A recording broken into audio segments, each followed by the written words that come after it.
Hi guys and welcome to today's video. तो सबसे पहले आप इस डेटा को देखिए। इस डेटा में आपको क्लियरली देखने को मिल रहा है कि लास्ट 1 ईयर में जहां पर निफ्टी के मेजॉरिटी ऑफ द सेक्टर्स ने काफी बड़े लेवल पे अंडर परफॉर्मेंस दिखाई है। इसी बीच अगर आप निफ्टी का कैपिटल मार्केट वाला सेगमेंट देखो तो उसने ऑलमोस्ट 70% के गेंस लास्ट 1 ईयर में दिए हैं। और इस कैपिटल मार्केट सेगमेंट में भी हमें स्पेशली वेल्थ मैनेजमेंट सेक्टर में ये सारे ही गेंस देखने को मिले हैं। But last couple of years में इस सेक्टर की इतनी अच्छी परफॉर्मेंस के बावजूद एक्सपर्ट्स का ये मानना है कि इंडिया में वेल्थ मैनेजमेंट स्पेस की जो ग्रोथ है वो अभी केवल अपनी इनिशियल स्टेज में ही है और यहाँ से आगे इस सेक्टर में काफी बड़ी ग्रोथ पोटेंशियल बाकी है। और इसीलिए शायद अगर आप देखोगे कि वेल्थ मैनेजमेंट उन one of the few sectors में से एक है जिनमें लास्ट कुछ क्वार्टर्स में एफआईआईज ने कंसिस्टेंट लेवल पे अपनी जो होल्डिंग्स है उनको बढ़ाया है। But do you know that why we are discussing this sector right now? Because markets में जब सारी चीजें ठीक चल रही होती हैं, जैसे कि कंपनीज के क्वार्टरली रिजल्ट्स अच्छे आ रहे होते हैं और मार्केट्स हर दिन अपने नए ऑल टाइम हाई बना रहे होते हैं, तो उस ड्यूरेशन में तो हर एक नया सेक्टर या फिर हर एक फ्यूचरिस्टिक सेक्टर हमें काफी ज्यादा अच्छा लगता है। But in situations like this जहाँ पर ओवरऑल मार्केट्स में हमें काफी ज्यादा स्टेग्नेशन देखने को मिलता है, उस ड्यूरेशन में हमें समझ में आता है कि एक्चुअली में जिस फ्यूचर के सेक्टर की कंपनीज के बारे में हम डिस्कशन कर रहे थे उसमें से कौन सी कंपनी अपने आप को ज्यादा अच्छी तरीके से पोजीशन कर पाती है मार्केट में इस तरीके की सिचुएशन के लिए, और वो अपने बिजनेस में कितने अच्छी तरीके से ट्रांजिशन कर पाती है। ये सारी चीजें हम इस ड्यूरेशन में अच्छे से समझ पाते हैं एंड इसीलिए राइट नाउ हम वेल्थ मैनेजमेंट के स्पेस को कवर कर रहे हैं। इसीलिए आज के इस वीडियो को हम 3 पार्ट्स में डिवाइड करेंगे। सबसे पहले पार्ट में हम समझेंगे कि वेल्थ मैनेजमेंट सेक्टर की जो कंपनीज होती हैं वो किस तरीके से अपना बिजनेस रन करती हैं, और इसमें हम ये भी समझेंगे कि एक्चुअली में वेल्थ मैनेजमेंट सेक्टर के अंदर कौन सी कंपनीज आती हैं। बिकॉज कई सारे लोगों को आज भी इंडिया में यही लगता है कि कंपनीज लाइक मोतीलाल ओसवाल या फिर आईआईएफएल कैपिटल्स भी वेल्थ मैनेजमेंट स्पेस के अंदर ही आती हैं, बल्कि एक्चुअली में ये कंपनीज कैपिटल मार्केट्स के अंदर आती हैं। सेकेंडली हम बात करेंगे कि वेल्थ मैनेजमेंट स्पेस के अंदर आगे चल के इस इंडस्ट्री में किस तरीके के टेलविंड्स हमें देखने को मिल रहे हैं और आने वाले टाइम में इस सेक्टर या फिर स्पेस में किस तरीके की ग्रोथ हमें देखने को मिलने वाली है। एंड थर्डली फिर हम फाइनली ये देखेंगे कि इस सेक्टर की कंपनीज के बिजनेस मॉडल क्या है जिन पे वो वर्क करती हैं और वो कौन से पैरामीटर्स हैं जिसके बेसिस पे हमें इन सेक्टर की कंपनीज को एनालाइज करना चाहिए। एंड देन फिर उन पैरामीटर्स के बेसिस पे इस सेक्टर की कुछ मेजर कंपनीज पे अपनी एनालिसिस करेंगे। But before you move forward आपसे स्मॉल रिक्वेस्ट करूंगा कि इस तरह की वीडियो अगर आपको पसंद आए तो प्लीज वीडियो को लाइक करके चैनल को सब्सक्राइब कर दीजिएगा and also please press the bell icon जिससे इस तरीके के फ्यूचर वीडियोस की नोटिफिकेशन भी आपको सबसे पहले मिल जाए। So starting with our first point, सबसे पहले तो हम कैपिटल मार्केट सेक्टर और वेल्थ मैनेजमेंट सेक्टर की कंपनीज के बीच में क्या मेजर डिफरेंस है इसको समझ लेते हैं। बिकॉज अभी भी मार्केट में मेजॉरिटी ऑफ द लोगों को इन दो सेक्टर की कंपनीज के बीच का डिफरेंस ही नहीं पता, और ज्यादातर लोगों को यही लगता है कि कंपनीज लाइक मोतीलाल ओसवाल या फिर आईआईएफएल कैपिटल भी वेल्थ मैनेजमेंट स्पेस में ही वर्क करती हैं। बल्कि रियलिटी तो ये है कि वेल्थ मैनेजमेंट केवल इनके बिजनेस का एक छोटा सा पार्ट है। तो देखिए, सबसे पहले आप ये समझिए कि किसी वेल्थ मैनेजमेंट कंपनी के केस में उनकी मेन टारगेट कस्टमर्स कौन से होते हैं। तो इन कस्टमर्स को 4 कैटेगरी में डिवाइड कर सकते हो। सबसे पहले आते हैं अल्ट्रा हाई नेटवर्थ इंडिविजुअल्स जिनके पास 50 करोड़ से उससे ज्यादा होते हैं। सेकंड आते हैं हाई नेटवर्थ इंडिविजुअल्स जिनकी वेल्थ हमें 25 से 50 करोड़ के बीच में देखने को मिलती है। थर्ड आते हैं एफिलिएंट क्लास जिनकी नेटवर्थ हमें 5 करोड़ से 25 करोड़ के बीच में देखने को मिलती है। और फोर्थ आती है अदर्स कैटेगरी जिनकी नेटवर्थ हमें या फिर ईयरली इनकम 10 लाख से लेके 5 करोड़ के बीच में देखने को मिलती है। और इसमें भी मेजरली जो वेल्थ मैनेजमेंट कंपनीज होती हैं वो 3 कैटेगरी यानी ultra high net worth individuals, high net worth individuals और मेजरली एफिलिएट क्लास को ही टारगेट करते हैं, और अदर्स वाली कैटेगरी को भी काफी सिलेक्टेड और काफी कम वेल्थ मैनेजमेंट कंपनीज ही टारगेट करती हैं। वहीं मोतीलाल ओसवाल जैसी कंपनीज के केस में इनके खुद के मेजर म्यूचुअल फंड चलते हैं जिनमें मेजोरिटी ऑफ द लोग इन्वेस्ट करते हैं और उससे भी इनकी एक अच्छी खासी इनकम बनती है। और एक और सेकंड बड़ा डिफरेंस ये है कि वेल्थ मैनेजमेंट स्पेस में किसी भी कंपनी के पास मेजरली 2 तरीके की इनकम होती है। सबसे पहली इनकम आती है एआरआर इनकम यानी एनुअलाइज रिकरिंग रेवेन्यू, जहां से उनके जितने भी प्रोडक्ट्स या फिर सर्विस ऑफर करते हैं उससे एक कंसिस्टेंट सोर्स ऑफ इनकम आता है, जो कि किसी भी वेल्थ मैनेजमेंट कंपनी केस में उनका मेन इनकम होता है। और सेकंड आता है ट्रांजैक्शन इनकम, जिसको कि आप एक तरीके से नॉन रिकरिंग इनकम कह सकते हो, यानी एक तरीके से वन टाइम इनकम ये कंपनी के लिए होती है। और इसके केस में ये कंपनी की जो इनकम है काफी डिपेंड करती है ओवरऑल मार्केट की सिचुएशन पे।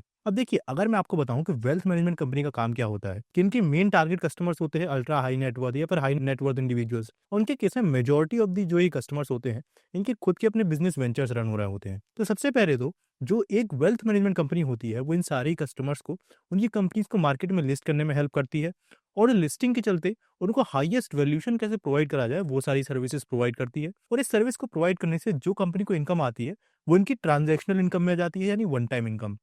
अब इसके बाद काफी सारे ये जो हाई नेटवर्थ इंडिविजुअल्स होते हैं जिनकी कंपनी मार्केट में लिस्ट हुई या फिर इवन जिनकी बिजनेस ऑलरेडी लिस्टेड है, उनको वेल्थ मैनेजमेंट कंपनी उनके एसेट मैनेजमेंट करने में हेल्प करती है, tax management, real estate planning, उनकी रिटायरमेंट वगैरह की जो प्लानिंग है उसमें ये हेल्प करती है। और एक पूरी ही जो इनका बेस होता है कस्टमर्स का, ये टाइमली बढ़ता जाता है और एक पर्टिकुलर कस्टमर धीरे धीरे अपने जो एसेट्स हैं एक पर्टिकुलर वेल्थ मैनेजमेंट कंपनी के साथ, उनको भी बढ़ाता जाता है विथ टाइम, जैसे-जैसे उसका जो ट्रस्ट है, वो उस कंपनी पे बढ़ता जाता है। इसके बाद हम आते हैं अपने वीडियो के सेकंड पार्ट पे, जहाँ पर इस इंडस्ट्री के टेलविंड्स को हम डिस्कस करेंगे। तो देखिए, जैसा मैंने आपको बताया है कि वेल्थ मैनेजमेंट कंपनी के केस में अल्ट्रा एचएनआईज़ और एचएनआईज़ इनके सबसे मेन कस्टमर्स होते हैं। तो इंडिया में आज के टाइम अल्ट्रा एचएनआईज़ का अगर आप नंबर देखो, तो वो निकल के आता है 13,600 के अराउंड। और वन डेटा सजेस्ट कि इंडिया में 2023 से लेके 2028 के बीच में जो अल्ट्रा एचएनआईज़ का नंबर है, वो 50% से इंक्रीज़ होने वाला है, जो कि काफ़ी बड़ा नंबर है। सेकेंडली अगर आप एचएनआईज़ का नंबर भी देखो, तो एचएनआईज़ भी इंडिया में राइट नाउ 8,75,000 है और ऐसा प्रोजेक्टेड है कि आने वाले 10 सालों में यानी 2034 तक बढ़ के 2.5 मिलियन हो जाएँगे। यानी इन वेल्थ मैनेजमेंट कंपनीज़ के केस में जो इनका कस्टमर बेस है, वो आने वाले 5 से 10 सालों में काफ़ी बड़े लेवल पे ग्रो करने वाला है। And on top of this, अगर आप इन एचएनआईज़ का एज ब्रैकेट भी देखो, तो वो भी काफ़ी ज़्यादा इंप्रेसिव है। जहाँ पर करंट में इंडिया में 15% ऐसे एचएनआईज़ हैं, जिनकी एज 30 ईयर्स से या फिर उससे कम है। और ऐसा डेटा कहता है कि 2030 तक 25% ऐसे एचएनआईज़ हो जाएँगे, जिनकी एज 30 ईयर्स से कम होगी। और सेकेंडली करंट में 20% ऐसे एचएनआईज़ हैं, जिनकी एज 40 ईयर्स से कम है। अब ये चीज़ हमें ये बताती है बिकॉज़ इन एचएनआईज़ के पास काफ़ी एज ब्रैकेट अभी लंबा बाकी है for investment and growing there wealth. तो इनके केस में जो वेल्थ मैनेजमेंट कंपनीज़ हैं, इनके पास ये जो कस्टमर है काफ़ी ज़्यादा लॉन्गर ड्यूरेशन के लिए आएँगे एज़ कम्पेयर टू अगर उनके पास ऐसे कस्टमर्स आते हैं, जिनकी एज फॉर एग्जांपल 55 या 60 ईयर्स आती है। एंड इन्हीं सारे एडवांटेजेस के चलते ऐसा एक्सपेक्टेड है कि इंडिया में आने वाले टाइम में वेल्थ मैनेजमेंट सेक्टर ईज़िली हमें 10 टू 12% सीएजीआर की ग्रोथ दिखाते हुए देखने को मिल सकता है। और इवन जो पर्टिकुलर कंपनीज़ इस सेक्टर में वर्क कर रही हैं, वो ईज़िली हमें आने वाले टाइम में 20% की ग्रोथ गाइडेंस अभी से दे रही हैं। और यहाँ मैं आपको ये भी बता दूँ कि इन सारी गाइडेंस के चलते इंडिया में जो टोटल एड्रेसेबल साइज़ था इस पूरी इंडस्ट्री का इन 2024, वो था $1.1 ट्रिलियन, जो कि एक्सपेक्टेड है कि 2029 तक बढ़ के $2.3 ट्रिलियन हो जाएगा। यानी आने वाले 5 सालों में इस इंडस्ट्री का ही साइज़ हमें डबल देखने को मिलेगा। प्लस इसके अलावा टेक्नोलॉजिकल एडवांसमेंट, रेगुलेटरी चेंजेस और प्रोडक्ट एवोल्यूशन के भी चलते इस इंडस्ट्री की जो ये मैसिव ग्रोथ है, ये हमें और भी ज़्यादा फास्ट होते हुए देखने को मिलेगी। और इसके बाद हम आते हैं अपनी वीडियो के थर्ड पार्ट पे, जहाँ पर सबसे पहले हम इन वेल्थ मैनेजमेंट कंपनीज के डिफरेंट बिजनेस सेगमेंट्स को समझेंगे और ये देखेंगे कि इन कंपनीज को एनालाइज करने के लिए हमें कौन-कौन से डिफरेंट पैरामीटर्स को देखना होता है और फिर उन पैरामीटर्स के बेसिस पे इस सेक्टर की कुछ कंपनीज को एनालाइज करेंगे और ये देखेंगे कि इन टफ टाइम्स में उन कंपनीज के बिजनेस में किस तरीके के शिफ्ट्स हमें देखने को मिल रहे हैं और वो किस तरीके से परफॉर्मेंस दे रही हैं। नाउ विद दिस हम सबसे पहले वेल्थ मैनेजमेंट कंपनीज के इनके जो डिफरेंट बिजनेस सेगमेंट्स हैं, उनको समझते हैं। तो देखिए, wealth management company majorly in 6 business verticals में वर्क करती हैं, जिसमें सबसे पहला इनका वर्टिकल आता है वेल्थ मैनेजमेंट का। अब इसमें क्या होता है, तो देखिए, कोई भी क्लाइंट अगर उनको एक बहुत बड़ा सम देता है मैनेज करने के लिए, उस केस में वो डिवाइड कर देते हैं उस कैपिटल को, कितना उनको इक्विटी में इन्वेस्ट करना है या फिर कितना उनको डिफरेंट प्रॉपर्टीज वगैरह में इन्वेस्ट करना है। अब मान के चलिए एक कैपिटल उन्होंने इक्विटी के लिए निकाला, तो उस कैपिटल को वो किसी म्यूचुअल फंड्स वगैरह को ट्रांसफर कर देते हैं, जिससे उनको हर साल या फिर हर क्वार्टर बेसिस पे कुछ एक रिकरिंग रेवेन्यू और म्यूचुअल फंड्स के थ्रू मिलता रहता है, जो कि उनके लिए एक एआरआर रेवेन्यू का सोर्स बनता है, जो कि मैंने आपको बताया था कि किसी वेल्थ मैनेजमेंट कंपनी के लिए उनका एआरआर जो रेवेन्यू या फिर जो मनी है, वो उनके लिए सबसे ज़्यादा मैटर करता है। सेकेंडली, इनका जो बिजनेस वर्टिकल आता है वो आता है एसेट मैनेजमेंट का। तो जहाँ पर पहले वेल्थ मैनेजमेंट के केस में वो इक्विटी में इन्वेस्ट करने वाला जो कैपिटल था, वो किसी थर्ड पार्टी म्यूचुअल फंड्स को दे रहे थे। इसके केस में वो खुद ही अपने पीएमएस वगैरह के थ्रू उनका जो पैसा है वो इन्वेस्ट करते हैं और इन हाउस उनके जो प्रोडक्ट्स हैं उसमें वो पैसा डालते हैं। थर्ड आता है कैपिटल मार्केट्स का सेगमेंट, जहाँ पर लेट्स सपोज अगर कोई कंपनी अपना आईपीओ मार्केट में लेके आने वाली है, तो उसको इन्वेस्टमेंट बैंकिंग वगैरह की सर्विसेज प्रोवाइड करते हैं, जिससे वो अच्छी वैल्यूएशन मार्केट से गेन कर पाएँ और अच्छा कैपिटल उठा पाएँ। तो इस केस में उनको एक ट्रांजैक्शनल इनकम मिलती है, जो कि एक वन टाइम इनकम होती है। थर्ड आता है इनका लैंडिंग सॉल्यूशंस, जो कि अगेन एआरआर और ट्रांजैक्शनल दोनों इनकम होती है। बिकॉज़ जब किसी एक उनका क्लाइंट फॉर एग्जांपल उनके साथ ऑलरेडी जो काफ़ी टाइम से है, उनका एक अच्छा खासा एयूएम यानी कैपिटल तो वो मैनेज कर ही रहे हैं। तो ऐसे में अगर उस क्लाइंट को किसी बड़े कैपिटल की ज़रूरत है फॉर बिज़नेस, तो वो कहते हैं कि ये कैपिटल भी आप हम ही से ले लो, बिकॉज़ हमारे पास आपका जो पैसा है, वो ऑलरेडी एज़ सिक्योरिटी है। अब ऐसे में कंपनी को जब वो लोन सैंक्शन होता है, तो वन टाइम की ट्रांजैक्शनल इनकम मिल जाती है थ्रू प्रोसेसिंग फीस। और सेकेंडली, जब उस लोन का इंटरेस्ट आता है, तो वो कंपनी केस में उनकी एनुअलाइज़ रिकरिंग रेवेन्यू में ऐड हो जाता है। अब इसके बाद एक और तरह की बिज़नेस सेगमेंट्स में कुछ कंपनीज़ वर्क करती हैं, जो कि है digital and platform services provide करना। अब मान के चलिए एक कोई इंडिविजुअल एएमसी है, जिसके पास खुद का प्लेटफ़ॉर्म नहीं है कि वो अपनी म्यूचुअल फंड सर्विसेज़ वहाँ पर ऑफ़र कर सके। तो मोस्टली केसेज़ में वो कई सारी जो एएमसीज़ होती हैं, उन्हें एक थर्ड पार्टी ऐप पे ही जाना पड़ता है, जैसे कि हम ग्रो वगैरह देखते हैं। और उस केस में उस वो जो प्लेटफ़ॉर्म है, उसको वो थोड़ा-सा चार्ज पे करती हैं। तो ऐसे केस में ये जो कंपनीज़ होती हैं, लाइक ये वेल्थ मैनेजमेंट कंपनीज़ होती हैं, वो उन म्यूचुअल फंड से कहती हैं कि हम आपको पूरा ये प्लेटफ़ॉर्म ऑफ़र कर रहे हैं, जहाँ आप डायरेक्टली अपने क्लाइंट से कनेक्ट कर पाओगे और उस प्लेटफॉर्म पे आप अपने आप को रजिस्टर कर लो। अब ऐसे में कई सारे ऐसे म्यूचुअल फंड्स इनके प्लेटफॉर्म को यूज़ करते हैं और एनुअली इनको एक चार्ज पे करते हैं, जो कि अगेन इनकी एआरआर इनकम में आता है। और उसके बाद जो लास्ट सेगमेंट आता है वो आता है एंसिलरी का, जिसमें अगेन ये companies taxation, real estate investment और जो डिफरेंट तरह की इन्वेस्टमेंट और टैक्सेशन जैसी चीज़ें हैं, उनको जो सर्विसेज है वो ऑफर करते हैं और एक एडवाइजरी फी इनको मिलता है, जो कि अगेन इनके ईआरआर इनकम पे आता है। अब अगर आप मार्जिन वाइज देखोगे, तो वेल्थ मैनेजमेंट कंपनीज में सबसे अच्छा मार्जिन है वेल्थ मैनेजमेंट सेगमेंट में, जहाँ पर इनका जो 40 टू 55% एबिटा है वो इस सेगमेंट से जनरेट होता है। जो इनका एसेट मैनेजमेंट वाला सेगमेंट है उससे मॉडरेटली हाई मार्जिन आते हैं, बिकॉज इस केस में इनको खुद वो सर्विसेज ऑफर करनी पड़ती है पीएमएस वाली, जिनमें आगे उनकी कॉस्टिंग बढ़ जाती है। कैपिटल मार्केट में इनका लो से लेके मिड रेवेन्यू होता है, बिकॉज इसमें अगर मार्जिन ज़्यादा रहेगा कैपिटल मार्केट में, तो जो दूसरी कंपनीज हैं जो कि एक्चुअली अपने आप को लिस्ट कर रही हैं, वो दूसरी वेल्थ मैनेजमेंट कंपनीज के पास चली जाएंगी। लैंडिंग सॉल्यूशंस वेरिएबल करता है मार्केट्स के ऊपर। डिजिटल प्लेटफॉर्म अगेन एक लो मार्जिन बिजनेस है, बिकॉज और भी कई सारे जो कंपनीज है वो प्लेटफॉर्म को ऑफर करती हैं। और थर्ड लास्ट उनका एंसिलरी वाला सेगमेंट आता है, ये एक हाई मार्जिन बिजनेस है, जहाँ पर उनको काफ़ी अच्छे रेवेन्यू में मार्जिन मिलते हैं। अब यहाँ देखने वाली बात यह है कि जिस कंपनी के केस में आप देख पा रहे होगे, एनुअलाइज रिकरिंग रेवेन्यू का जो सोर्स है जितना ज़्यादा होगा, उस कंपनी के लिए उतना बेनिफिट है, बिकॉज ये जो पैसा है उनको बार बार मिलता रहता है। एंड इसीलिए आप देखोगे कि वेल्थ मैनेजमेंट स्पेस में भी जितनी भी सारी वर्क करती है ना कंपनीज, उनके केस में भी जो वेल्थ मैनेजमेंट कंपनी ज्यादातर अपना जो पोर्शन है वो एआरआर के थ्रू कमाएगी, मार्केट उससे हमेशा ज्यादा वैल्यूएशन देगा एज कम्पेयर टू ऐसी कंपनी से जिसका जो रेवेन्यू सोर्स है वो एआरआर, ट्रांजेक्शन और अदर सोर्सेज में ड्राइव्ड है। तो इसीलिए ये चीज याद रखिएगा कि अभी आगे भी जब हम डिफरेंट वेल्थ मैनेजमेंट कंपनीज को आपस में कंपेयर करेंगे, तो उसके केस में भी आप एक कंपनी की वैल्यूएशन या फिर पीई रेशियो को डायरेक्टली दूसरी कंपनी से कंपेयर नहीं कर सकते, बिकॉज उनके बिजनेस सेगमेंट का जो डिवीजन है वो काफी ज्यादा डिफरेंट हो सकता है और उसी के बेसिस पे मार्केट उनको वैल्यू करता है। अब इसके अलावा अगर आप ये देखो कि एक वेल्थ मैनेजमेंट कंपनी को एनालाइज करने के लिए कौन कौन से अदर फैक्टर्स को हमें देखना होता है, तो अब एक वेल्थ मैनेजमेंट कंपनी के केस में सबसे पहला पॉइंट जो हमें चेक करना होता है वो होता है उनका एसेट अंडर मैनेजमेंट। बिकॉज एक वेल्थ मैनेजमेंट कंपनी के केस में उनको जितने ज्यादा एसेट्स मैनेज करने को मिलेंगे, उतना ही ज्यादा उनका एनुअलाइज रिकरिंग रेवेन्यू बढ़ेगा, और क्योंकि उसी को जितना ज्यादा वो कैपिटल बढ़ता जाएगा, उतना ही ज्यादा हायर परसेंटेज उनका प्रॉफिट बनेगा। अब जो एनुअलाइज जिनका जो रेवेन्यू है और एसेट अंडर मैनेजमेंट है, इसमें ये भी देखा जाता है कि कौन से क्लाइंट से वो जो एसेट्स हैं वो बढ़ रहे हैं, यानी वो हाई नेटवर्थ इंडिविजुअल से बढ़ रहे हैं कि अल्ट्रा हाई नेटवर्थ। बिकॉज अगर अल्ट्रा हाई नेटवर्थ इंडिविजुअल से उनका एसेट बढ़ रहा है, तो ये चीज़ उनको हायर मार्जिन प्रोवाइड करता है। सेकंड चीज़ हमें देखना होता है क्लाइंट एक्विजिशन एंड रिटेंशन। अब देखिए, एक क्लाइंट जब उनके पास आ जाता है, तो उनके लिए ज़रूरी होता है एक वेल्थ मैनेजमेंट कंपनी के लिए कि उसको रिटेंशन करके रखें, बिकॉज आगे चल के जब वो उसको अच्छा रिटेन करेंगे, तो हो सकता है जब उसका बिजनेस ग्रो हो तो वो और भी ज़्यादा कंपनी को पैसा मैनेज करने के लिए दे। इसलिए उनके लिए ज़रूरी होता है कि एक पर्टिकुलर क्लाइंट जब उनके पास आए तो उसको रिटेन करके वो रखें। थर्ड उनका जो एक मेन पैरामीटर आ जाता है, वो आ जाता है टैलेंट एंड रिलेशनशिप मैनेजर को मैनेज करने का। बिकॉज एक वेल्थ मैनेजमेंट कंपनी के लिए उनका रिलेशनशिप मैनेजर उनका सबसे इंपॉर्टेंट एसेट होता है। बिकॉज सबसे पहले मान के चलिए आज उन्होंने एक नया रिलेशनशिप मैनेजर हायर किया, तो आते ही साथ वो कंपनी के केस में उनकी जो पूरा ही क्लाइंट कल्चर है या फिर कंपनी किस तरीके से प्रोसेस करती है उसको तुरंत नहीं समझ जाता। उसको 1 से 2 साल लगते हैं पूरा ट्रेंड और मैच्योर होने में।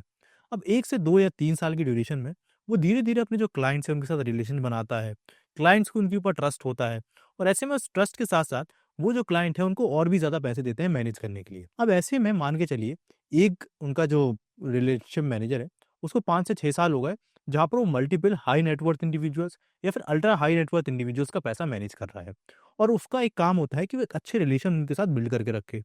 अब ऐसे में अगर उनका वो जो रिलेशनशिप मैनेजर है वो किसी वजह से कंपनी को छोड़ के जाता है, तो केवल वो रिलेशनशिप मैनेजर छोड़ के नहीं जाएगा, बल्कि मोस्ट ऑफ द केसेस में उनका जो क्लाइंट है उसका भी एक सिग्निफिकेंट एयूएम या पैसा है वो अपने साथ ही लेके जाता है। बिकॉज जैसा मैंने आपको बताया कि ये जो बिजनेस है वो क्लाइंट और एक रिलेशनशिप मैनेजर के बीच का जो एक वो रिलेशन बना पाते हैं पर्सन, उसके बेस पे ज़्यादा चलता है। तो ऐसे केस में अगर उसने कंपनी शिफ्ट करी, तो मोस्ट प्रोबेबली वो जो क्लाइंट है वो भी शिफ्ट कर जाएगा। अब इसके अलावा अगर आप अदर पैरामीटर देखो, तो उसमें आता है ऑपरेशनल एफिशिएंसी का। तो ये जो ऑपरेशनल एफिशिएंसी है ये भी इस जो क्लाइंट और ये जो रिलेशनशिप मैनेजर की रिटेंशन है इसी पर डिपेंड करती है। बिकॉज अगर जल्दी रिटेंशन वो कर पाएंगे और उनके रिलेशनशिप मैनेजर स्टिक करेंगे, तो एक रिलेशनशिप मैनेजर जो आज मान के चलिए 50 लाख का एयूएम हैंडल कर रहा है, वही कल 4 करोड़ का भी हैंडल कर लेगा। बट अगर वो चेंज होता रहेगा बार बार, तो उनको ट्रेनिंग करने में उसका काफ़ी ज़्यादा पैसा खर्च होगा, प्लस उनकी जो ऑपरेशनल एफिशिएंसी है वो नहीं बढ़ पाएगी। तो वो जो ऑपरेशनल एफिशिएंसी वाला फैक्टर है वो भी रिलेशनशिप मैनेजर पे काफ़ी ज़्यादा डिपेंड करता है। अब इसके बाद अगर आप अदर फैक्टर देखोगे तो वो आता है टेक्नोलॉजी एंड डिजिटल ऑफरिंग, जहाँ पर आज के टाइम अगर कोई भी प्लेटफॉर्म या फिर वेल्थ मैनेजमेंट सर्विस अपने डिजिटल अडॉप्शन को तेज नहीं करेगा ना, तो उनकी ग्रोथ काफ़ी ज़्यादा स्लो हो जाएगी, बिकॉज़ वो जल्दी से जल्दी नए क्लाइंट्स को ऑनबोर्ड नहीं कर पाएँगे और प्रोसेस नहीं कर पाएँगे। प्लस ये जो डिजिटल अडॉप्शन है और जो एआई एमएल का इंटीग्रेशन है, ये उनके रिलेशनशिप मैनेजर का जो ट्रेनिंग का प्रोसेस होता है, जो कि जनरली 2 से 3 साल होता है, इसको भी फास्ट करने में काफ़ी ज़्यादा हेल्प करता है। और ये चीज़ आप यहाँ पर देख पा रहे होंगे कि अपार्ट ये सारी चीज़ें, एक टेक्नोलॉजिकल साइड भी आज के टाइम वेल्थ मैनेजमेंट स्पेस से काफ़ी ज़्यादा मैटर करने लगा है। But before we move ahead, मैं आपको बताना चाहूँगा कि जिन भी कंपनीज़ को इस पूरे ही वीडियो में हम कवर करेंगे, प्लीज़ आप उसको किसी भी तरह की बाइंग या सेलिंग रिकमेंडेशन मत समझिएगा। उसको हम केवल एक एजुकेशनल पॉइंट ऑफ व्यू से आप तक ला रहे हैं और आपको केवल उसको उसी तरीके से देखना है, और कोई भी बाइंग या सेलिंग डिसीजन लेने से पहले आपको अपनी खुद की रिसर्च करनी है। अब विद दिस हम आते हैं अपनी लिस्ट की पहली कंपनी पे, जिसका नाम है 361 वेल्थ मैनेजमेंट। अब अगर मैं आपको इस कंपनी की थोड़ी डिटेल्स दूँ, तो ये इंडिया की largest integrated wealth and asset management platform है, जहाँ पर ऑल मेजर सेगमेंट्स में ये वर्क करती है, जैसे कि इनका asset management, wealth management, capital markets, digital platform and platform led solutions. जहाँ पर अगर आप इनके कैपिटल मार्केट को देखोगे, तो इसमें इन्होंने रिसेंटली एंटर किया है, जहाँ पर कंपनी ने BNK नाम की एक कंपनी है, जो कि ब्रोकिंग और इंस्टीट्यूशनल इक्विटीज में वर्क करती है, इसको एक्वायर किया है, जिसके थ्रू जो ये IPOs वगैरह को लाने के बिजनेस में एंटर होना चाहते थे, अभी उसमें भी हो चुके हैं। अब अगर मैं आपको इस कंपनी के थोड़े Q1 की परफॉर्मेंस बताऊं, तो इस कंपनी के AUM की ग्रोथ अगर आप ईयर इन ईयर देखोगे, तो कंपनी ने ये ईयर इन ईयर 27.4% से अपना AUM ग्रो किया है। और इस 27.4% में भी अगर आप ये देखोगे कि एनुअलाइज रिकरिंग रेवेन्यू से कितना AUM ग्रो किया है, तो वो किया है 29.8%, जो कि काफ़ी ज़्यादा बढ़िया बात है। अगर आप एक और इम्पोर्टेंट पॉइंट देखोगे, जैसे मैंने आपको बताया भी था कि एक कंपनी अपने एनुअलाइज रिकरिंग रेवेन्यू से जितना ज़्यादा अपना रेवेन्यू गेन करेगी, उसका जो कंपनी का वैल्यूएशन है मार्केट उसको उतना ही ज़्यादा देगा, बिकॉज़ कंपनी का बिज़नेस उतना ही ज़्यादा स्ट्रॉन्ग रहेगा। तो इस कंपनी के केस में उन्होंने 77 अपना जो ऑपरेशनल रेवेन्यू है, वो इसी ARR के सेगमेंट से गेन किया है। और ट्रांज़ैक्शनल इनकम से इनका जो मैंने आपको बताया कि BNK नाम की कंपनी इन्होंने एक्वायर किया है, इसके केस में इनका जो ये वाला रेवेन्यू है, ये ईयर इन ईयर 32% से फॉल हुआ है। और ये ट्रांज़ैक्शन रेवेन्यू इसीलिए फॉल हुआ है, बिकॉज़ हम सभी को पता है कि लास्ट 1 ईयर में जो हमारे काफ़ी ज़्यादा IPOs वगैरह मार्केट में आ रहे थे, पहले तो वो आना कम हो गए हैं। और रिसेंटली कंपनी ने इस कंपनी को एक्वायर जब किया, तो उसको भी काफ़ी ज़्यादा टाइम नहीं हुआ है, इसलिए इस सेगमेंट से कंपनी का ज़्यादा कोई रेवेन्यू नहीं आया है। एंड कंपनी का ओवरऑल जो पैट ग्रोथ रहा है year in year,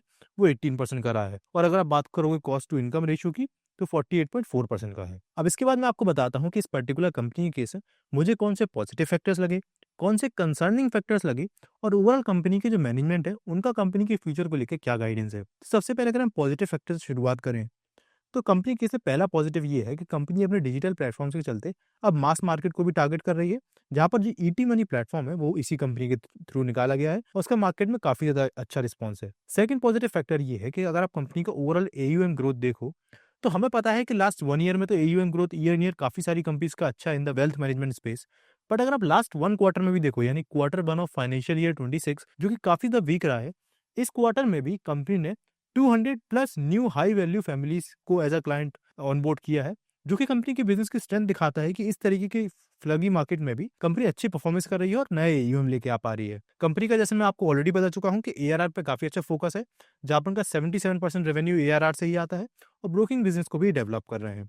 other factors अगर आप देखो, तो कंपनी के जैसे मैंने आपको बताया कि पर्टिकुलरली ERR इनकम को भी देखो, तो वो इनके नेट इनफ्लो में 12 to 14% का इन्होंने ग्रोथ शो किया है, और ऑपरेटिंग AUM इनका काफी अच्छी तरीके से ग्रो कर रहा है।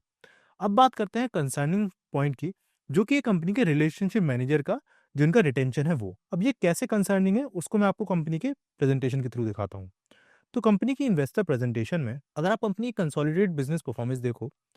तो यहाँ आपको देखने को मिलेगा कि कंपनी का जो एनुअलाइज रिकरिंग रेवेन्यू है, वो क्वार्टर एंड क्वार्टर बेस पे 16% और ईयर इन ईयर बेस पे 29% से ग्रो कर रहा है। रेवेन्यू भी 4% से ग्रो कर रहा है। और यहाँ पर अगर आप अदर फैक्टर्स देखोगे, लाइक एनुअलाइज रिकरिंग रेवेन्यू, तो वो भी 35% से ग्रो किया है। और यहाँ पर अगर आप अदर फैक्टर्स देखो रिटेंशन का, ये like average annualise recurring revenue, तो उसके एसेट्स भी 24% से ग्रो किए हैं। बट यहाँ पर इंटरेस्टिंग चीज देखने वाली ये है कि इनके जो सारे पैरामीटर्स हैं 20-25% से ग्रो किए हैं, फिर भी कंपनी का जो प्रॉफिट आफ्टर टैक्स है, वो केवल 18% से ग्रो किया है। ऐसा क्यों? तो उसके पीछे का रीजन है कंपनी की कॉस्टिंग, जहां पर कंपनी के केस में पिछले कुछ टाइम में इनके जो मैंने आपको बताया था रिलेशनशिप मैनेजर, जो कि किसी वेल्थ मैनेजमेंट कंपनी के केस में बहुत इंपॉर्टेंट रोल प्ले करते हैं और कोर होते हैं बिजनेस का, वो कंपनी को छोड़ के गए हैं, जिस वजह से कंपनी ने अपना एसेट भी लूज किया है, यानी AUM भी लूज किया है, और नए वेल्थ मैनेजर जो उन्होंने हायर किए हैं, उसमें उनकी एक्स्ट्रा कॉस्टिंग भी लगी है। तो यहाँ पर आप देख सकते हो कि कंपनी के केस में जो एम्प्लॉय कॉस्ट है, वही अकेले 31% से ग्रो की है। तो अगर कंपनी के केस में इनका एनुअलाइज रिकरिंग रेवेन्यू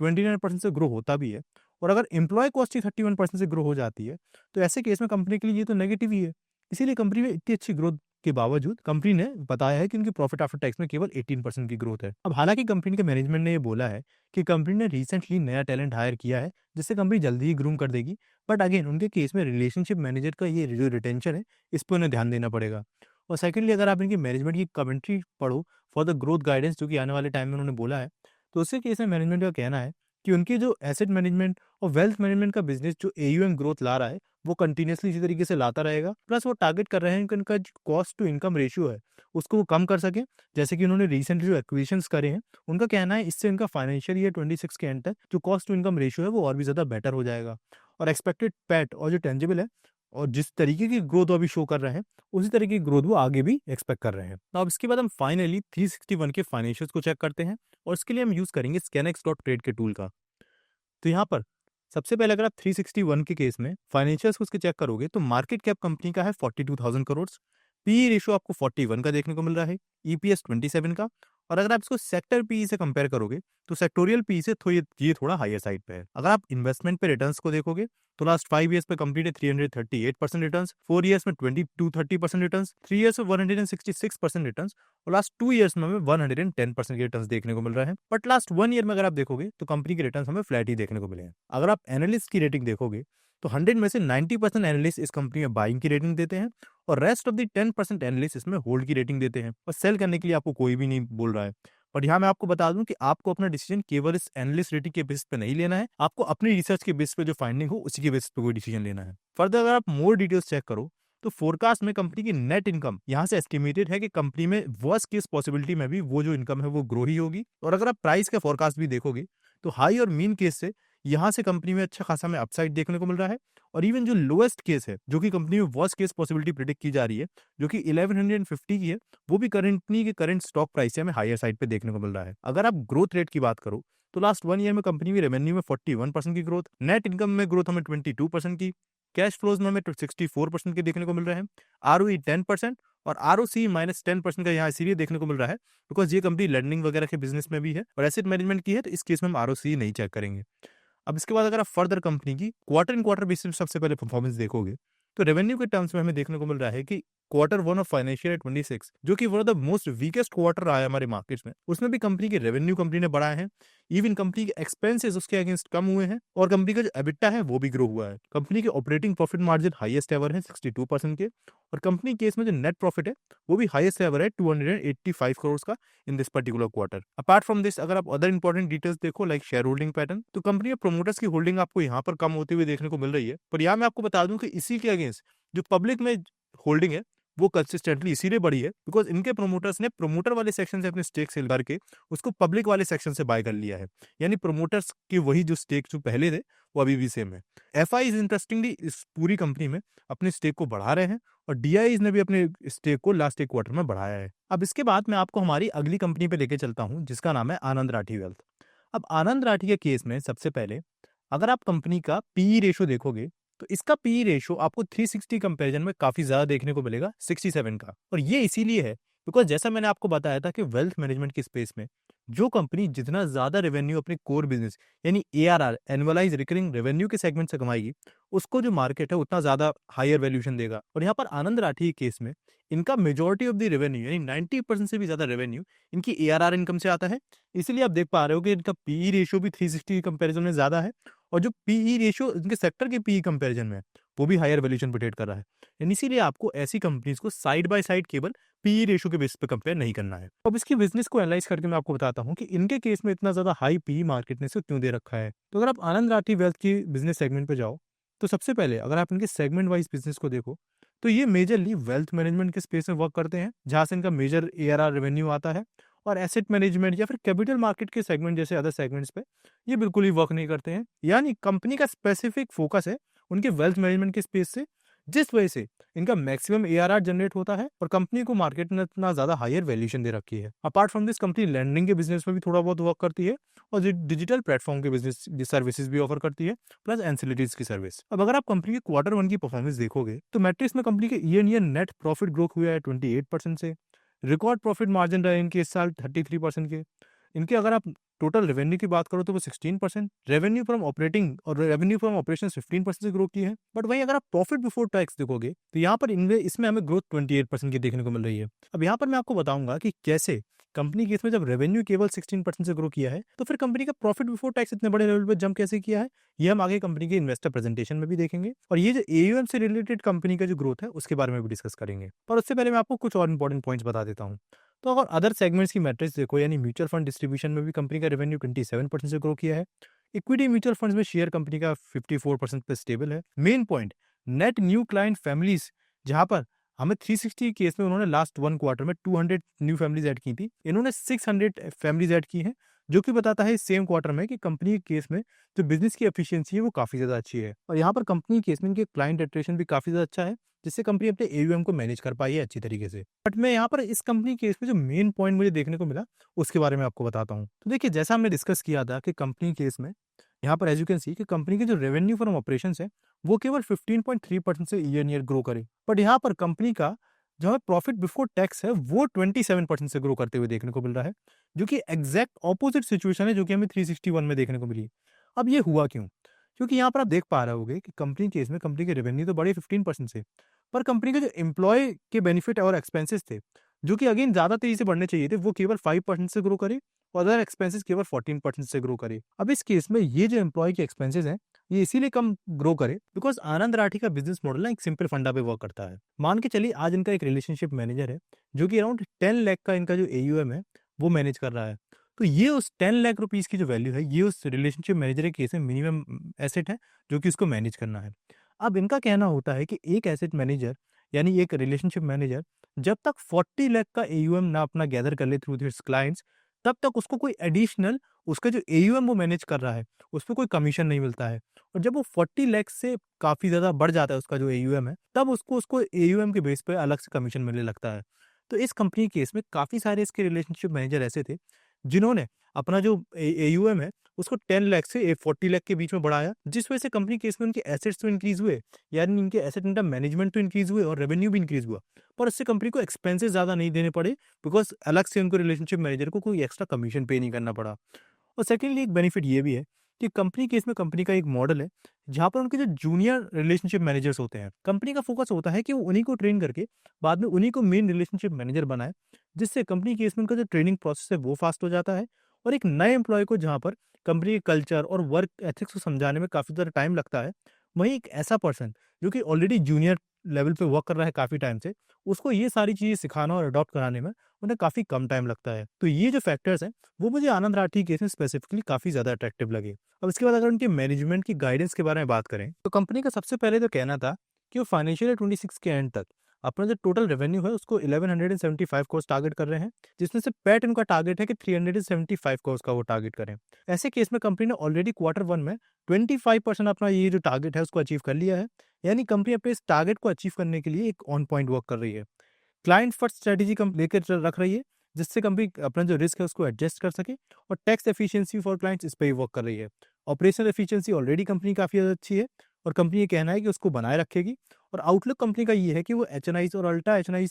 जो न्यू क्लाइंट्स है उनको और भी ज़्यादा आने वाले टाइम में अब कंपनी को ऑन बोर्ड करने में फोकस करेगी। अब इसके बाद अगर हम आनंद राठी की बाकी फाइनेंशियल डिटेल्स को चेक करें तो जैसा कि आप देख पा रहे हो कि कंपनी का मार्केट कैप अराउंड 22,000 करोड़ का है और पी रेशियो की वैल्यूएशंस के बारे में हम ऑलरेडी डिस्कस कर चुके हैं। अगर आप इन्वेस्टमेंट पे रिटर्न्स की बात करोगे तो लॉन्ग टर्म में लास्ट 5 ईयर्स में कंपनी के जो रिटर्न्स हैं वो 806% के दिखा रहे हैं, और इवन लास्ट 4 ईयर्स के केस में भी सेम रिटर्न्स दिखा रहे हैं बिकॉज इस कंपनी को जो लिस्ट हुए उतना ही टाइम हुआ है। 3 ईयर्स में कंपनी के रिटर्न्स 725%, 2 ईयर्स में 363% और लास्ट 1 ईयर में 42% के रिटर्न्स है बिकॉज इस कंपनी ने इस पूरे क्वार्टर्स में जहां पर हमें वीक रिजल्ट्स देखने को मिले हैं बाकी सारी कंपनीज के केस में, उन कंपनीज के केस में इसने अपने बिजनेस को कंसिस्टेंटली ग्रो किया है। अगर आप बात करोगे अदर फैक्टर्स की तो इस कंपनी में एनालिस्ट रेटिंग आपको 100% होल्ड की ही देखने को मिल रही है और कोई भी सेल की रेटिंग आपको नहीं दे रहा। If you look at there quarterly financial results तो इसके केस में क्वार्टर एंड क्वार्टर बेसिस पे जून क्वार्टर में भी कंपनी ने काफी अच्छी ग्रोथ दिखाई है, और इवन पहले कोई क्वार्टर कंपैरिजन में ये इनका स्ट्रॉन्गेस्ट क्वार्टर रहा है। ये चीज ध्यान में रखने के बावजूद कि ये क्वार्टर बाकी सारी कंपनीज के लिए काफी ज्यादा वीक रहा है। तो अब ऑपरेटिंग प्रॉफिट मार्जिन इस कंपनी के इस क्वार्टर में हाईएस्ट हमें देखने को मिल रहा है, जिस वजह से कंपनी ने हाईएस्ट एवर अपने नेट प्रॉफिट्स रिपोर्ट किए हैं। अदर देन दिस अगर आप इसी रिजल्ट्स को एनुअल बेसिस पे भी चेक करोगे तो ट्रेलिंग 12 मंथ में भी कंपनी का ये जो क्वार्टर है वो one of the best quarter रहा है in the terms of operating profit margin और नेट प्रॉफिट के टर्म्स में। अगर आप कंपनी केस में शेयर होल्डिंग पैटर्न देखोगे तो प्रोमोटर्स की होल्डिंग पिछले कुछ टाइम में कम हुई है और एफआईज की होल्डिंग पिछले एक क्वार्टर में बढ़ी है, प्लस डीआईएस कंसिस्टेंटली पिछले 2 से 3 क्वार्टर से कंपनी अपनी होल्डिंग को ग्रो कर रहे हैं। बात करोगे पब्लिक की शेयर होल्डिंग की, पब्लिक की शेयर होल्डिंग भी पिछले कुछ क्वार्टर्स में इस पूरे सेगमेंट में ग्रो हुई है। और यहाँ पर जो आपको अदर्स में होल्डिंग देखने को मिल रही है, या मैं आपको बता दूं कि अदर्स के सेक्शन में कंपनी के ही प्रमोटर जो अमित हैं उन्होंने अपनी जो होल्डिंग है उसको बढ़ाया है, जो कि आपको यहाँ पर देखने को मिल रहा है ना। उसके बाद हम आते हैं अपनी इसी लिस्ट की थर्ड कंपनी पे, जिसका नाम है नुवामा वेल्थ। तो नुवामा वेल्थ अगर आप सर्च करोगे तो यहाँ पर इस कंपनी के केस में आपको जो करंट मार्केट कैप देखने को मिलेगा वो 26,000 करोड़ देखने को मिलेगा।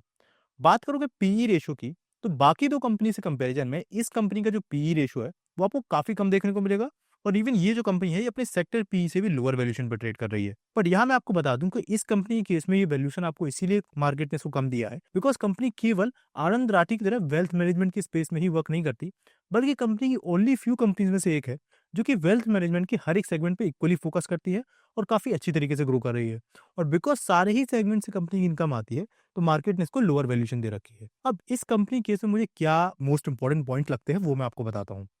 तो देखिए, अगर आप नुवामा वेल्थ के केस में देखोगे ना, तो सबसे पहले जैसे मैंने आपको बताया कि वेल्थ मैनेजमेंट स्पेस के ऑलमोस्ट हर एक सेगमेंट में ये वर्क करते हैं, जहाँ पर किसी सेगमेंट से एनुअलाइज रिकरिंग रेवेन्यू के फॉर्म में पैसा कमाते हैं, किसी से ट्रांजैक्शन के फॉर्म में और किसी में हाइब्रिड यानी एआरआर और ट्रांजैक्शन दोनों के फॉर्म में कमाते हैं। अगर आप कंपनी के अदर पैरामीटर्स देखोगे लाइक Q1 की हाईलाइट्स, तो कंपनी केस में इनके जो क्लाइंट्स एसेट्स है यानी एसेट अंडर मैनेजमेंट है वो 24% ईयर ग्रो किए हैं। वेल्थ मैनेजमेंट स्पेस में पर्टिकुलरली 20% की ग्रोथ देखने को मिली है। प्राइवेट वेल्थ में 17%, एसेट मैनेजमेंट में 62% की ग्रोथ देखने को मिली है, जो कि कंपनी खुद अपने पीएमएस सर्विसेज वगैरह ऑफर करती है। और ये काफी पॉजिटिव पॉइंट है कि कंपनी खुद की जो ऑफरिंग दे रही है उसमें सबसे अच्छी ग्रोथ हमें देखने को मिल रही है। और इसके साथ ही कंपनी की जो अदर बिजनेस वर्टिकल्स है उसमें भी कंपनी काफी अच्छी तरीके से ग्रो कर रही है। अब इस कंपनी के इसमें जो दो चीजें सबसे अच्छी मुझे लगती हैं उसमें सबसे पहला तो ये है कि कंपनी अपने जो रिलेशनशिप मैनेजर है उनको ट्रेन करने के लिए और उनकी ऑपरेशनल एफिशिएंसी को बढ़ाने के लिए एआई एमएल और टेक प्लेटफॉर्म्स को जो अपने डेवलप कर रही है उससे कंपनी को काफी ज्यादा फायदा हो रहा है। और सेकंडली कंपनी अपने आप को डिफरेंट बिजनेस वर्टिकल्स जो भी हमारे वेल्थ मैनेजमेंट के सेगमेंट में वर्क करते हैं उनमें हर एक सेगमेंट में इक्वली फोकस कर रही है, न कि केवल एक या दो सेगमेंट में फोकस कर रही है, जिससे कंपनी केस में जो उनका रेवेन्यू है उसकी स्टिकीनेस बढ़ती जा रही है। जहां पर अगर मैं आपको कंपनी का मेजर डेवलपमेंट्स बताऊं तो कंपनी केस में अगर आप देखो तो इनकी जो मेजर स्ट्रेटेजीज रही हैं उसमें सबसे पहले इनका स्ट्रेटेजी रहा है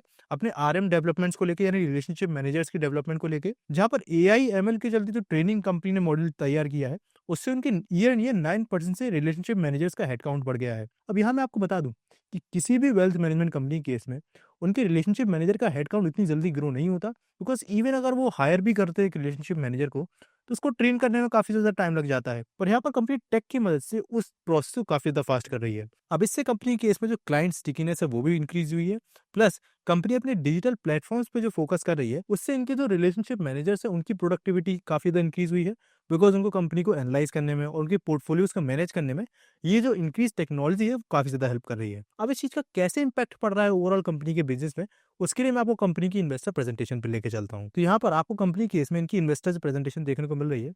इसमें सबसे पहली चीज जो आप ऑब्जर्व करोगे कि कंपनी केस में वेल्थ मैनेजमेंट के स्पेस में इनका जो रेवेन्यू है ईयर 20% से ग्रो किया है, एसेट मैनेजमेंट में भी 20% से,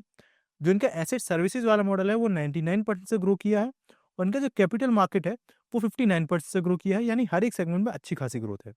बट यहाँ पर मेन चीज देखने वाली ये है कि जहाँ पर ओवरऑल रेवेन्यू ग्रोथ 41% की है, वहीं पर कंपनी केस में जो इनकी टोटल कॉस्ट है वो केवल 24% से इंक्रीज हुई है। क्यों? सेम रीजन जो कि मैं आपको बता चुका हूँ कि पहले जो टेक एनेबिलिटी कर रहे हैं अपने पूरे प्लेटफॉर्म्स में, इससे आरएम्स की एफिशिएंसी बढ़ रही है, जिससे आरएम्स का इनको काउंट ज्यादा तेजी से नहीं बढ़ाना पड़ रहा है, और वही सेम आरएम और भी ज्यादा काम और भी ज्यादा एफिशिएंसी से कर पा रहे हैं। प्लस इनके आरएम्स का रिटेंशन काफी ज्यादा अच्छा है और एट्रिशन रेट ज्यादा नहीं है, जिससे अगेन इनकी बिजनेस में काफी ज्यादा प्लस पॉइंट हमें देखने को मिल रहा है। और यही रीजन है 41% की रेवेन्यू ग्रोथ में जो company profit after tax report कर रही है वो 65% से कर रही है, और जिससे कंपनी की जो कॉस्ट टू इनकम है वो भी कम हो रहा है। रिटर्न ऑन इक्विटी भी कंपनी का लास्ट ईयर से 8% से इंक्रीज हुआ है। अब यहाँ पर अगर आप अदर फैक्टर्स देखो तो जैसे मैंने आपको बताया कि रिटर्न ऑन इक्विटी कंपनी के टेक एनेबल्ड होने की वजह से कंसिस्टेंटली इंक्रीज हो रहा है, जो कि फाइनेंशियल 23 में केवल 17.8% का था, वो FY25 तक बढ़ के 31% का हो गया है, जो कि अगेन काफ़ी अच्छे नंबर्स हैं। तो अगर इस कंपनी में मैं की डिफरेंस की बात करूँ वर्सेस पीयर्स, तो सबसे पहला डिफरेंस मेजर मुझे यही देखने को मिल रहा है कि कंपनी डाइवर्सिफाई कर रही है अलग-अलग सेगमेंट्स में, और एक सेगमेंट पे अपनी पूरी डिपेंडेंसी बना के नहीं रखी है, जैसे कि हमें आनंद राठी के केस में देखने को मिल रहा है।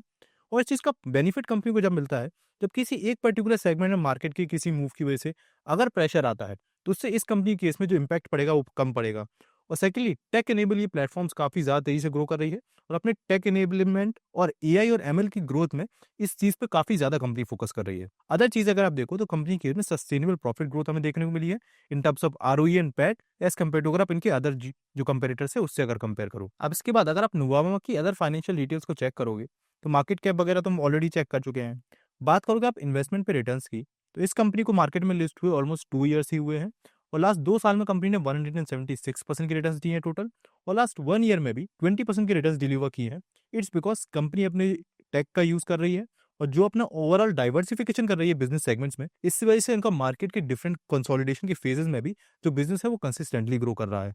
बात करोगे एनालिस्ट की रेटिंग की, तो कंपनी में 100% एनालिस्ट बाइंग की रेटिंग देते हैं, जो कि काफ़ी इंटरेस्टिंग फैक्ट है। बात करोगे अदर फोरकास्ट की, तो कंपनी केस में अगर आप प्राइस का फोरकास्ट देखोगे, तो करंट स्टॉक प्राइस है कंपनी के केस में जो मीन, हाई और लो केस है, तीनों ही में आपको अपसाइड देखने को मिल रहा है अगर आप करंट स्टॉक प्राइसेस से कंपेयर करोगे। और अगर आप इवन नेट इनकम की भी बात करोगे, तो कंपनी केस में मार्च 2026 के क्वार्टर तक कंपनी में हाई, मीन और लो केस में जो नेट इनकम भी है वो करंट लेवल से हमें ग्रोथ होते हुए देखने को मिल रही है। बात करोगे आप ग्रोथ रेट्स की, तो रेवेन्यू कंपनी 41% से लास्ट 1 ईयर में ग्रो हुआ है, नेट इनकम 104% से, कैश फ्लोस में चेंज आया है 11% से, आरओई 59% के रहे हैं, आरओसीई 44% और एबिटा मार्जिन 24% के। अदर फैक्टर्स अगर आप चेक करो लाइक क्वार्टरली फाइनेंशियल रिजल्ट्स, तो लास्ट रीसेंट क्वार्टर्स में कंपनी ने अपने रेवेन्यू कंसिस्टेंटली ग्रो किया है। Operating profit margin again company के स्टेबल है 51% पे, और कंपनी के जो नेट प्रॉफिट्स हैं वो लेटेस्ट क्वार्टर में अपने काफी अच्छे कंपनी ने रिपोर्ट किए हैं। और अगर आप इसी चीज को एनुअल बेसिस पे चेक करोगे, तो एनुअल बेसिस पे कंपनी में ईयर काफी अच्छी ग्रोथ हमें देखने को मिली है, और यहाँ पर ऑपरेटिंग प्रॉफिट मार्जिन इस साल हाईएस्ट एवर रहे हैं 53% के, और नेट प्रॉफिट भी कंपनी 991 करोड़ के रिपोर्ट की है। अदर फाइनेंशियल डिटेल्स अगर आप चेक करो लाइक शेयर होल्डिंग पैटर्न, तो कंपनी में शेयर होल्डिंग पैटर्न हमें ऑलमोस्ट सेम ही देखने को मिल रहा है लास्ट 1 से 2 क्वार्टर से। बात करोगे आप एफआईज की होल्डिंग की, तो एफआईज ने जून के क्वार्टर में आप देख पा रहे होगे कि अपनी होल्डिंग को लगभग 1% के अराउंड से बढ़ाया है, और ये जो शेयर होल्डिंग है ये हमें मार्च 2024 के क्वार्टर से ही कंसिस्टेंटली काफी बड़े लेवल पर ग्रो होते हुए देखने को मिल रही है। डीआईएस ने भी पिछले 2 से 3 क्वार्टर में सिग्निफिकेंट अपनी होल्डिंग बढ़ाई है इस पर्टिकुलर कंपनी में, और वहीं इसके अगेंस्ट पब्लिक की जो शेयर होल्डिंग है वो कम हुई है, और अदर सेक्शन में भी काफी बड़े बड़े इन्वेस्टर्स ने कंपनी में अपनी जो होल्डिंग है उसको बढ़ाया था। अब फाइनली अगर आप कंपनी में मैनेजमेंट की गाइडेंस देखोगे फॉर फ्यूचर, तो ग्रोथ का आउटलुक मैनेजमेंट ने कहा है कि वो 20% से अपने एयूएम ग्रोथ को टारगेट कर रहे हैं, और जो उनका न्यू नेट मनी है उसको वो 25 to 30% से ग्रो करेंगे, और वो भी ये फोकस करेंगे कि ये जो मनी डेवलप ग्रो हो रहा है ये एआरआर बिजनेस में ग्रो करे। एआरआर फोकस कंपनी का कहना है कि करेंटली कंपनी का जो बिजनेस है उसमें 65% के अराउंड कंपनी का जो बिजनेस है वो एआरआर इनकम से आता है। पर कंपनी कह रही है जो डिफरेंट प्लेटफॉर्म्स या फिर डिफरेंट बिजनेस सेगमेंट पे वो फोकस कर रही है, उसमें वो फोकस करेगी कि एआरआर वाला जो इनकम सेगमेंट है उसको वो फर्दर ग्रो कर सके। थर्डली कंपनी का कहना है कि जो रिलेशनशिप मैनेजर्स हैं और जो डिजिटल इन्वेस्टमेंट्स वो कर रही है, इन दोनों का वो इस तरीके से कॉम्बिनेशन बनाएगी जिससे अपनी ऑपरेशनल एफिशिएंसी बना पाए, जिससे आरएम्स वगैरह को वो ट्रेन कर पाए, और आरएम्स वगैरह का जो वर्क है वो इन टेक्नोलॉजी की मदद से वो ईजी कर पाए, इस पर वो और फर्दर इन्वेस्टमेंट करेंगे। और लास्टली कंपनी का कहना है कि उनका सस्टेनेबल प्रॉफिटेबिलिटी पे वो काम कर रहे हैं, जहाँ पर वो डिविडेंड पे आउट करेंगे 48% की रेंज में, स्ट्रॉन्ग आरओई है, और क्लियर कैपिटल एलोकेशन पर वो फोकस करेंगे, जिससे वो एक फ्रेमवर्क डेवलप कर पाए कि आने वाले टाइम में अगर मार्केट्स में हमें मान के चलिए लॉन्ग कंसोलिडेशन या फिर बुल की जगह बियर मार्केट का भी फेस देखने को मिले, तो उस केस में भी कंपनी का जो बिजनेस है वो लेस इंपैक्टेड रहे और उसमें स्टिल हमें ग्रोथ देखने को मिले। So this was all from our video. अगर आपको वीडियो पसंद आया तो वीडियो को लाइक जरूर से कर दीजिएगा, एंड ऑल्सो कमेंट बॉक्स में बताइए कि आने वाले वीडियोज में मैं कौन सा सेक्टर आपके लिए डिटेल में कवर करूं, CDMO sector, water treatment sector या फिर recycling sector. So thanks for watching this video till the end. हम मिलेंगे अपने नेक्स्ट वीडियो में, तब तक के लिए bye bye. Investments in the securities market are subject to market risk. Read all the related documents carefully before investing.